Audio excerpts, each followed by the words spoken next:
कच्चा चिट्ठा में आज बात उस खबर से शुरू करेंगे जिसने पुतिन को गाजा में जंग के लिए आखिरकार मजबूर कर दिया। अगर अगले 24 घंटे में इजरायली सेना ने गाजा पट्टी पर भीषण हमला किया तो फिर रूस बहुत बड़ी जंग शुरू कर सकता है, इसमें कोई शक नहीं। पश्चिम एशिया की मीडिया के मुताबिक व्लादिमीर पुतिन ने नेतन्याहू को दो टूक कह दिया कि अब रूस गाजा और सीरिया पर और हमले किसी भी कीमत पर बर्दाश्त नहीं करेगा।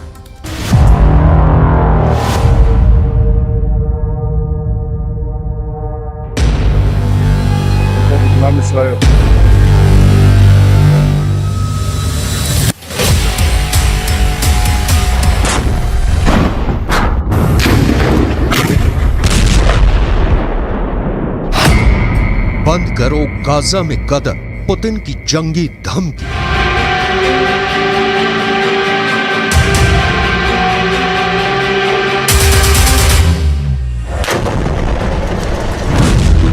गाजा युद्ध में लगभग 15,000 मौतें होने के बाद इजराइल के प्रधानमंत्री नेतन्याहू भयानक खून खराबा करने पर उतारू हैं। हालात ये हो गए हैं कि पिछले 12 घंटे के अंदर इजरायली सेना ने उत्तरी गाजा में कई जगहों पर सीज फायर को तोड़ते हुए हमास के ठिकानों पर मिसाइलों और ड्रोन से सीधा हमला किया है। लेकिन इस बीच एक खबर रूस से निकल कर आई है जिसने पूरी दुनिया को सन्न करके रख दिया है। 71 साल के रूसी राष्ट्रपति व्लादिमीर पुतिन ने साफ चेतावनी दी है कि अगर गाजा में खूनी गदर नहीं रुका तो फिर गाजा से लेकर सीरिया तक इजरायली सेना पर भयंकर हमले शुरू हो जाएंगे। नेतन्याहू को चेतावनी देते हुए पुतिन ने जो कहा है उसने अमेरिका समेत तमाम पश्चिमी देशों को गहरे संकट में डाल दिया है। जरा देखिए पुतिन ने ऐसा क्या कह दिया है कि अब गाजा युद्ध इजरायली सेना के लिए गले की हड्डी बनता जा रहा है। गाजा से सीरिया तक रूस का बदला शुरू। रूसी राष्ट्रपति व्लादिमीर पुतिन ने प्रधानमंत्री बेन्यामिन नेतन्याहू को सीधी चेतावनी देते हुए कहा है कि अगर गाजा युद्ध नहीं रोका तो फिर सीरिया भी इजराइल पर सीधे और बड़े हमले शुरू कर देगा। पुतिन ने हमास और इजराइल के बीच संघर्ष विराम पर बोलते हुए साफ कहा है कि इजराइल जिस तरह से सीज फायर की आड़ में गाजा से लेकर सीरिया तक हमले कर रहा है उसकी वजह से अब फिलिस्तीन इजरायली संघर्ष तीव्र वृद्धि की ओर बढ़ चुका है। पुतिन ने अपनी चेतावनी में यह खुलासा नहीं किया है कि क्या रूस की सेना सीधे तौर पर इजराइल के खिलाफ जंग में उतरेगी या फिर रूस ईरान और लेबनान के जरिए इजराइल पर बड़ा हमला करवाएगा। खबर यह भी है कि सीरिया में मौजूद रूसी सैन्य अड्डों पर इजराइल के खिलाफ युद्ध की तैयारी पूरी कर ली गई है। हम आपको बता दें कि पुतिन ने इजराइल से साफ कह दिया है कि अब गाजा में मासूम फिलिस्तीनियों की मौत का तमाशा रूस नहीं देखेगा। दावा किया जा रहा है कि मॉस्को ने ईरान, सीरिया और लेबनान को बड़ी जंग के लिए तैयार रहने को कह दिया है।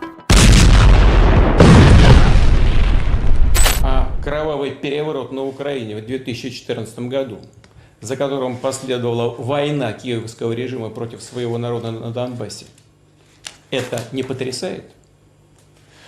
А истребление гражданского населения в Палестине, в секторе Газа сегодня, не потрясает?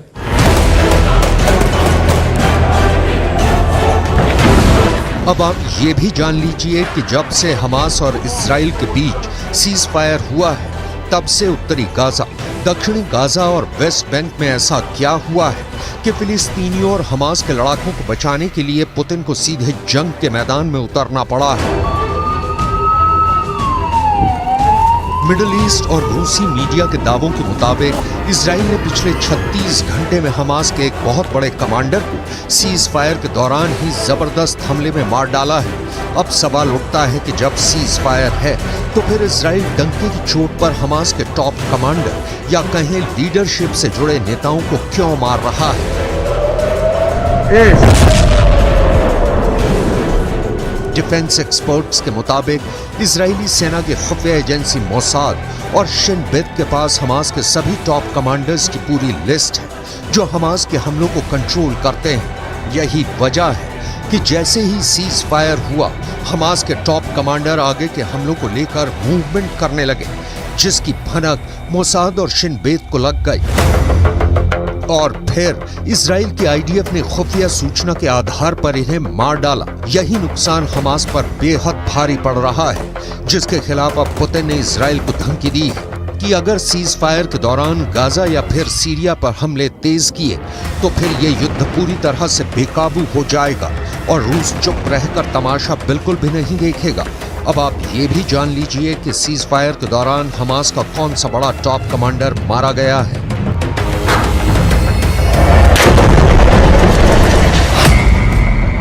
हमास के 2 टॉप कमांडर्स को इजरायली सेना ने इस तरह से मारा है कि यही नहीं पता चल पाया कि उन्हें सीज फायर के दौरान मारा गया या फिर पहले मारा गया। हमास ने खुद 26 नवंबर को पुष्टि की है कि हमास के उत्तरी ब्रिगेड के 2 कमांडर मारे गए हैं। हमास के मुताबिक आईडीएफ ने उत्तरी ब्रिगेड के कमांडर अहमद अल घंडौर को हवाई हमले में मार डाला है। इससे पहले आईडीएफ ने हमास के कमांडर अहमद अल घंडौर को मारने की 3 बार कोशिश की थी। इसके अलावा हमास की उत्तरी ब्रिगेड में रॉकेट डिवीजन के कमांडर आयमान सियाम को भी आईडीएफ मार चुकी है। हमास के मिलिट्री विंग के मुताबिक हमास के कुल 5 सबसे टॉप अधिकारी मारे गए हैं। दावों के मुताबिक ये सभी टॉप कमांडर युद्ध विराम शुरू होने से मारे गए हैं, जबकि कुछ रिपोर्ट में दावा किया गया है कि सीज फायर के दौरान इजरायली सेना की स्पेशल फोर्स ने हमास के 5 कमांडर्स की टारगेट किलिंग की है।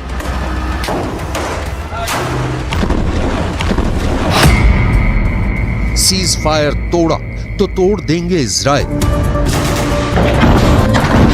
हमास के 70 से ज्यादा कमांडर्स मारे जा चुके हैं, जिनमें से 15 बेहद माहिर और दिग्गज कमांडर्स थे। लेकिन जिस तरह से सीज फायर की आड़ में इजरायली सेना ने गाजा में गदर मचाया है, उसे लेकर पुतिन बेहद एक्टिव है। ईरान के राष्ट्रपति रईसी से पुतिन की नजदीकियों ने इजराइल के खिलाफ नई मुसीबत खड़ी कर दी है, तो वहीं सीरिया के प्रमुख असद से पुतिन की पुरानी और गहरी दोस्ती ने इजराइल को गाजा से लेकर सीरिया तक मुसीबत में डाल दिया है। सीरियाई राज्य समाचार एजेंसी के दावों के मुताबिक पिछले 18 घंटे में दक्षिण पश्चिम सीरिया में इजरायली हवाई हमलों में सीरिया के सैन्य ठिकानों को भारी नुकसान हुआ है। दावों के मुताबिक सीरिया में हुई इजरायली हमले में उसके 8 सैनिक मारे गए हैं, जबकि 7 घायल हुए हैं। सीरिया में इजराइल का हवाई हमला सीरिया के दक्षिण पश्चिमी शहर दारा के पास सैन्य ठिकानों पर हुआ है, जिसे लेकर पुतिन बुरी तरह से बौखला गए हैं। इसलिए उन्होंने इजराइल को सीधी धमकी दी है कि अगर गाजा और सीरिया में इजरायली हमले इसी तरह से दोबारा हुए तो जंग बहुत भयानक हो जाएगी। אני מבקר פה עכשיו ביחידה של אמ"ן, היא עושה עבודת קודש, חושפת הרבה מאוד, ומה שאנחנו רואים זה דבר מדהים.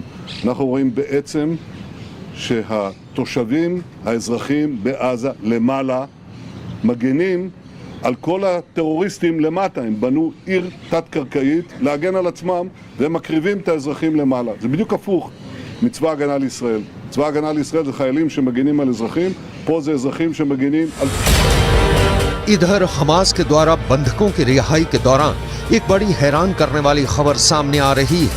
रूस को अपना सबसे वफादार दोस्त मानने वाले हमास ने रूसी बंधकों को लेकर ऐसा ऐलान कर दिया है जिसने पुतिन के कद को दुनिया भर में काफी ऊंचा कर दिया है।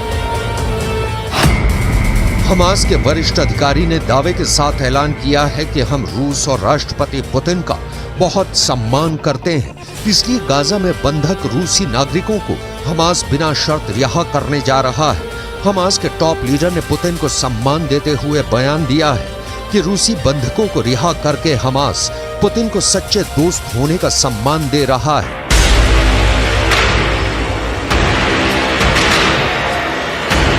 इधर कतर, मिस्र और अमेरिका ने मिलकर इजराइल और हमास के बीच सीज फायर तो करा दिया, लेकिन दिक्कत यह है कि नेतन्याहू और इजराइल के कमांडरों ने साफ कह दिया है कि सीज फायर ना तो इजराइल के बदले को रोक पाएगा और ना ही इजरायली हमलों को। हम हमास का पूरी दुनिया से खात्मा कर देंगे। इधर कुछ मिडिल ईस्ट की मीडिया ने दावा करना शुरू कर दिया है कि गाजा पट्टी में 20,000 से ज्यादा लोग मारे गए हैं, जिनकी संख्या 1967 में इजराइल अरब युद्ध में मारे गए लोगों से कहीं ज्यादा है। दावा तो यहां तक किया गया है कि 1,20,000 से ज्यादा इमारतें गाजा में तबाह हो चुकी हैं।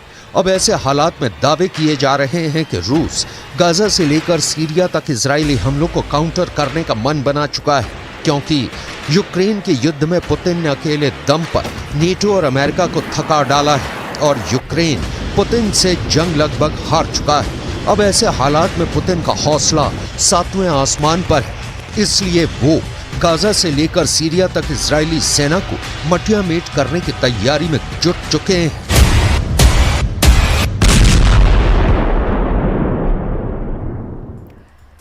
गाजा की आग अमेरिका तक पहुंच गई है और अब अमेरिका में 40 करोड़ बंदूक बड़ा खतरा बन गई। अमेरिका में करीब करीब हर नागरिक के पास बंदूक है।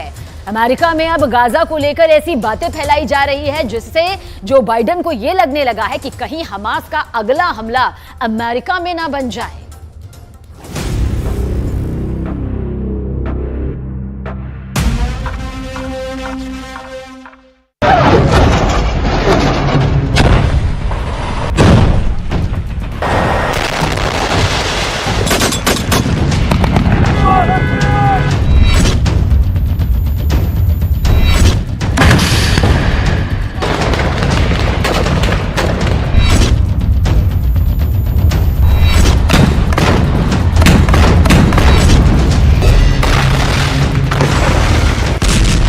गाजा पट्टी के अंदर अब तक 4 करोड़ किलोग्राम बम बरसाए जा चुके हैं।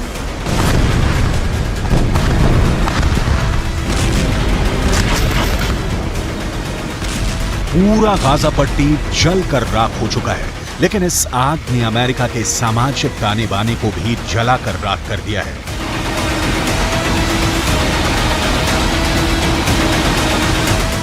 सात अक्टूबर के बाद, यानी जब हमास ने इजरायल पर आतंकवादी हमला किया, उसके बाद से लगातार अमेरिका के अंदर ऐसी खूनी वारदातें हो रही हैं जिसमें शिकार कभी यहूदी हो रही हैं तो कभी फिलिस्तीन। अमेरिका की आबादी 32 करोड़ 64 लाख है, लेकिन अमेरिका के अंदर आम लोगों के पास 40 करोड़ बंदूकें हैं। यानी अमेरिका में तकरीबन हर नागरिक के पास कम से कम एक बंदूक अवश्य है। और ऐसी स्थिति में अगर अमेरिका के अंदर सामाजिक सद्भाव बिगड़ रहा है तो जो बाइडेन के लिए ये बहुत मुश्किल की घड़ी है। ताजा खबर अमेरिका के वर्लिंगटन से है, जहां पर एक अमेरिकी नागरिक ने 3 फिलिस्तीनियों को गोली मार दी है। इस घटना ने एक बार फिर अमेरिका में फिलिस्तीन बनाम गैर फिलिस्तीन तनाव को भड़का दिया है। वर्लिंगटन में एक अमेरिकी नागरिक ने हिशाम और अतानी, तहसीन अहमद और किन्नान अब्दुल हमीद पर वर्मोंट विश्वविद्यालय के पास हमला किया है। अमेरिका के राष्ट्रपति जो बाइडेन और उनके विदेश मंत्री एंटनी ब्लिंकन लगातार यहूदी पुजारियों, यहूदी नेताओं और मुस्लिम धर्मगुरुओं के संपर्क में हैं। वो लगातार शांति स्थापित करने की कोशिश कर रहे हैं और बयान भी जारी कर चुके हैं, लेकिन इसका कोई असर देखने को नहीं मिल रहा है। अमेरिका में किस तरह फिलिस्तीनियों को गोलियों की बौछार का सामना करना पड़ा है, आपको आगे बताने वाले हैं। लेकिन सबसे पहले आपको अमेरिका के हालिया घटनाओं का पूरा विवरण देते हैं, जिससे ये साफ हो जाता है कि अमेरिका भी अब गाजा की आंच से बच नहीं पा रहा है। ये तस्वीरें अमेरिका की ही हैं, जहां पर एक 6 साल के फिलिस्तीनी बच्चे का नमाज़े जनाजा पढ़ा जा रहा है।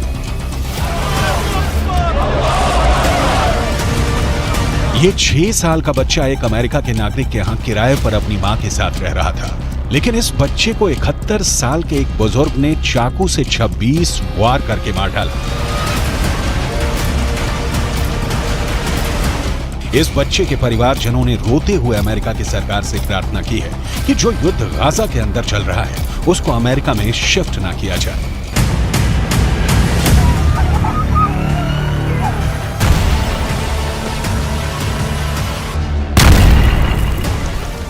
I just want to tell the whole world that we live in a country called the USA. We're not in war, and we're not bringing war here too. What happened that day for a gentleman, that he loved that kid to start with. He used to bring him toys.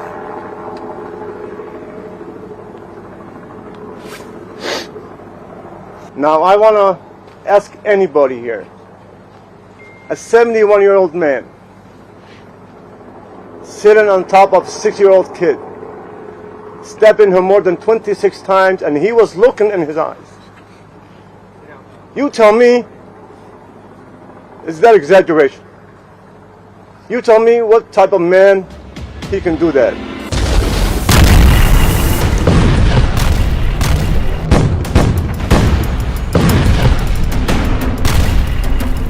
इस तरह के वाद विवाद का बहुत बुरा असर इस वक्त अमेरिका के ऊपर पड़ रहा है। अमेरिका में लगातार सांप्रदायिक हिंसा के मामले बढ़ रहे हैं, खासकर यहूदियों और मुसलमानों के बीच टकराव बढ़ रहा है। अमेरिका के डेट्रॉयट में सिनेगॉग चलाने वाली एक यहूदी महिला नेता की चाकू मारकर बेरहमी से हत्या की गई। इतना ही नहीं, अमेरिका के न्यूयॉर्क से भी विचलित करने वाली तस्वीरें आई हैं। यहाँ एक विश्वविद्यालय की लाइब्रेरी के अंदर यहूदी बच्चे छुपे हुए थे और बाहर फिलिस्तीन के समर्थक नारेबाजी कर रहे थे।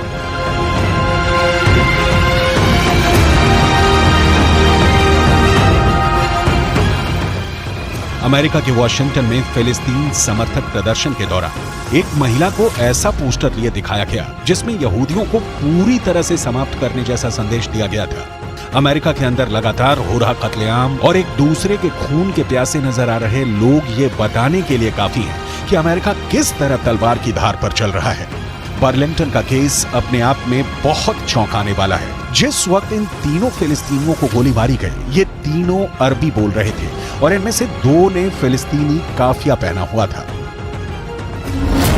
फिलिस्तीनी काफिया एक ऐसा कपड़ा होता है जो गले पर पहना जाता है और इसमें चिक होते हैं। फिलिस्तीन का आंदोलन करने वाले बड़े नेता यासिर अराफात अक्सर फिलिस्तीनी काफिया पहनते थे और ये फिलिस्तीनी काफिया एक तरह से यासिर अराफात की पहचान बन गया था।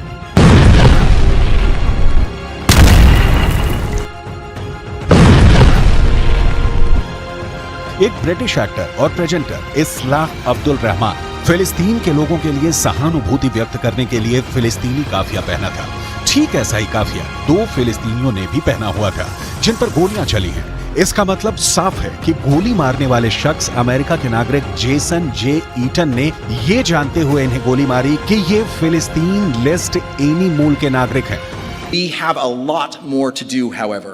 Even with this arrest, we are still working. There is more investigation to be done, and that includes trying to determine motive. We still do not know as much as we want to know. But I would urge the public and you in the media to avoid making conclusions based on statements from people who know even less than we currently do. We are working hard to find out this information, and we are nowhere near the end of this investigation. Jason J Eaton को गिरफ्तार कर लिया गया है और उन पर case चलाया जा रहा है। अमेरिका की पुलिस लगातार जेसन जो ईटन के बैकग्राउंड को तलाश रही है। करीब 50 साल का जेसन एक किसान है और मुख्य तौर पर उसका पेशा खेती-बाड़ी है, लेकिन वो सोशल मीडिया पर भी एक्टिव है और वो फिलिस्तीन का समर्थन करने वाले अमेरिका के नेताओं के खिलाफ कई टिप्पणियां कर चुका है। अहम बात यह भी है कि जहां पर जेसन ने 3 फिलिस्तीनियों को गोली मारी है, वो जगह उसके अपार्टमेंट के पास ही है। जहां ये तीनों फिलिस्तीनी पढ़ते हैं, वो जगह भी अपार्टमेंट के पास है। क्या ये इलाका फिलिस्तीनियों के प्रदर्शन से प्रभावित रहा है, इसकी भी जांच की जा रही है। हमास के कमांडर याह्या सिनवार ने इजरायल को फिर से डरा दिया है। सिनवार ने इजरायल की भाषा में ऐसी बात कह दी कि बेन्यामिन नेतन्याहू बहुत टेंशन में है। दरअसल बंधकों की रिहाई के बाद अब कहा जा रहा है कि हमास ने इजरायल के सिर्फ 60 बंधक ही नहीं छोड़े, बल्कि इजरायल को 60 बार हरा भी दिया है।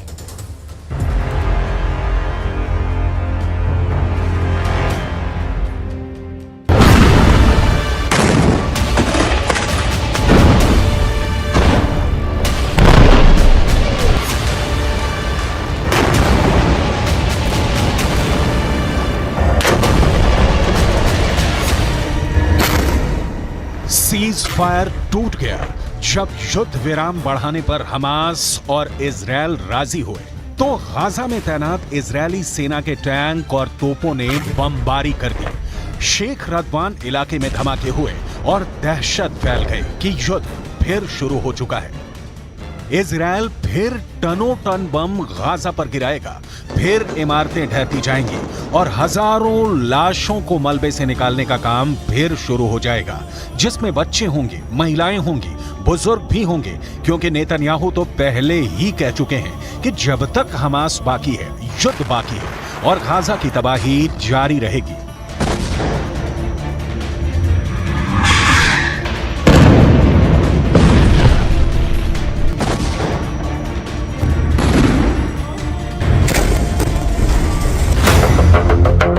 यानी सीज फायर की उम्र ज्यादा नहीं है और अब शेख रदवान में हुए हमलों ने बता दिया कि सीज फायर टूट गया है। युद्ध फिर शुरू होगा और हमास इस बार बिल्कुल नहीं बचेगा।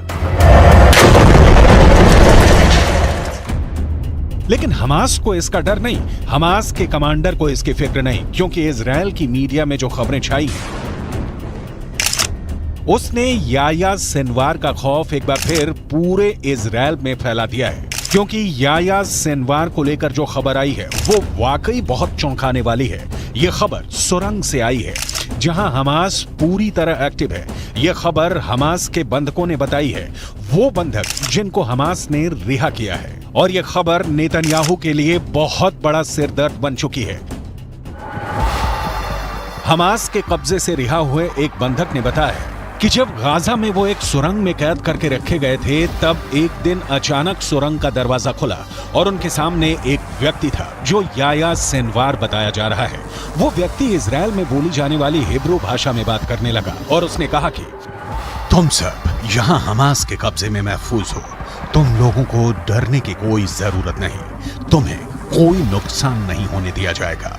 उसकी हिब्रू भाषा बोलने का लहजा बिल्कुल एक इजरायली व्यक्ति की तरह था। शुरू में उन्हें लगा कि इजराइल का कोई शख्स उनसे बात कर रहा है, लेकिन फिर एहसास हुआ कि यह हमास का कमांडर याह्या सिनवार ही है। המכונה הצה"לית עובדת במלוא העוצמה. יחיא סינואר מתחבא בבונקר שלו ונותן למפקדי השדה שלו, הטרוריסטים, למות בשטח. אצלנו המפקדים הולכים בראש הכוח, מובילים קדימה, מביאים להישגים ומנהיגים את הכוחות. याह्या सिनवार अब इजराइल के सिर पर चढ़ गया है। इसमें कोई शक नहीं कि गाजा की गलियों में जो युद्ध अब तक हुआ है उस पर याह्या सिनवार की छाप पड़ी हुई है। हमास का एक एक हमला याह्या सिनवार की सरपरस्ती में हो रहा है। ये बात इजराइल की फौज बहुत अच्छी तरह जानती है। नेतन्याहू ने गाजा पहुंचकर पहले ही बता दिया है कि चाहे सीज फायर रहेगा या फिर नहीं, इसका हमास को खत्म करने के उनके एजेंडे पर कोई फर्क नहीं पड़ेगा। वो पहले ही बता चुके हैं कि इजराइल पर हमला करने वालों को वो चुन चुन कर मारेंगे, हमास को जड़ से खत्म कर देंगे। צהריים הלוחמים הגיבורים שלנו. אנחנו עושים כל מאמץ להחזיר את חטופינו ובסופו של דבר נחזיר את כולם. יש לנו 3 יעדים במלחמה הזאת.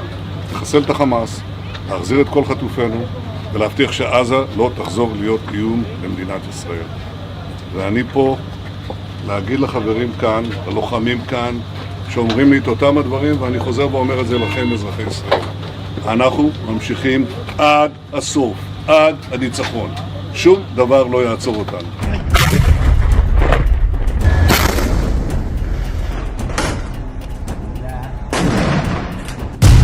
यानी हमास का पक्का इलाज होगा, हमास को पूरी तरह खत्म कर दिया जाएगा। इसकी 100% वाली गारंटी नेतन्याहू बार बार दे रहे हैं। गाजा में सीज फायर करके इजराइल को वक्त मिला, उसकी सेना को वक्त मिला, हमास को भी वक्त मिला। दोनों तरफ अपनी ताकत को फिर से जुटाने का काम हुआ होगा ताकि युद्ध के अगले चरण को और खतरनाक बनाया जाए। लेकिन इन सबके बीच सबसे बड़ा चैलेंज याह्या सिनवार बन चुका है। याह्या सिनवार जब तक जिंदा है, नेतन्याहू जीत का दावा नहीं कर सकते। नेतन्याहू को जब से पता चला है कि याह्या सिनवार सुरंगों में घूम रहा है और बंधकों से मुलाकात करके उनसे सीधे बात कर रहा है, तब से नेतन्याहू की बेचैनी बढ़ गई है। इसका मतलब साफ है कि याह्या सिनवार जिंदा है। याह्या सिनवार युद्ध को कंट्रोल कर रहा है। याह्या सिनवार बता रहा है कि इजराइल का एक एक बंधक उसके रहमो करम पर जिंदा है। यही बात इजराइल को बहुत परेशान कर रही है।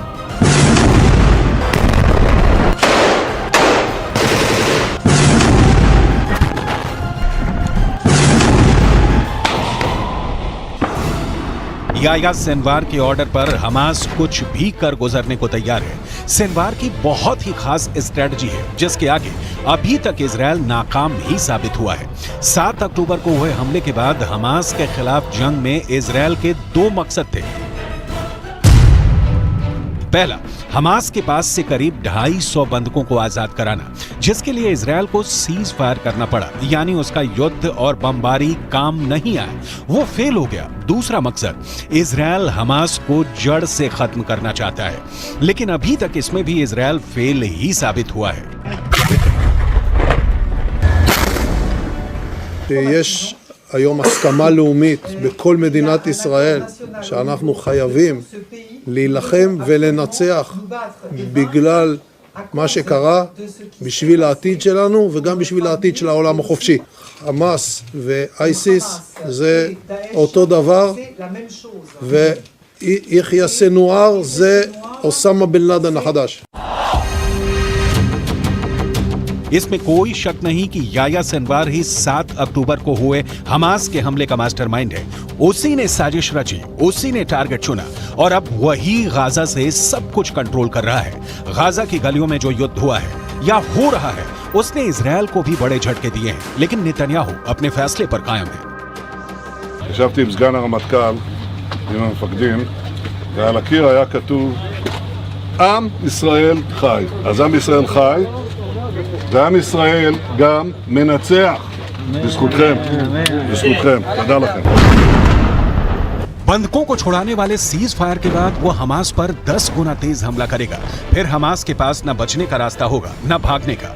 गाजा की गलियों में युद्ध के दौरान हमास ने भी बड़े बड़े दावे किए हैं। हमास का दावा है कि उसने इजरायल के 180 टैंक और बख्तरबंद गाड़ियों को हमले में फोड़ दिया है।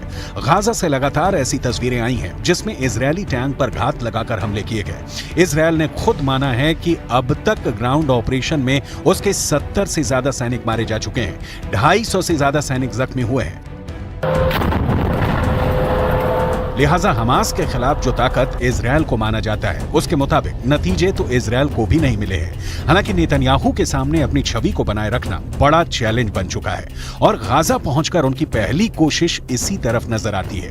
सीज फायर हमेशा के लिए नहीं हुआ है और आगे की लड़ाई जैसी भी होगी, उसे लेकर इजरायल के ऊपर बंधकों वाला प्रेशर पहले के मुकाबले काफी कम होगा, क्योंकि बहुत से बंधक, खासकर बच्चों और महिलाओं को हमास आजाद कर चुका है।